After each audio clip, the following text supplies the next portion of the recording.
That's the end of our show. Thanks again to all of our sponsors, and obviously for our audience, for you for listening in. You're listening to The Real Estate Show with Simon Giannini on News Talk 1010. Have an amazing evening. And that's a wrap. And we're still rolling? Still rolling. Fantastic.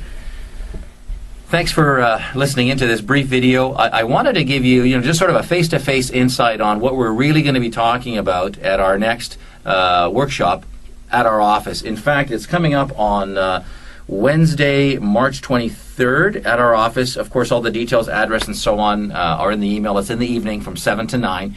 And if you haven't already attended our course at Schulich, I strongly suggest you register for that. If you already have been to our course, you'll know we've gone into a little bit of detail on what's going on in the market, how to understand it, analyze it. But what we're going to do on the evening of the 23rd, it's a special evening dedicated just to investing in the local GTA market.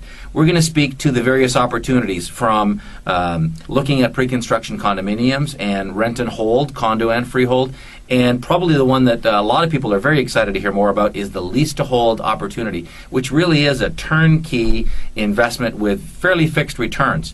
If you're serious about investing and you really want to get the inside scoop, come down. There's no cost to attend. We're even going to be serving wine and cheese 6:30. All the details are in the email. Register, reserve a seat, and I'll see you on March 23rd. This is Simon Giannini with the Real Estate Center. Have an amazing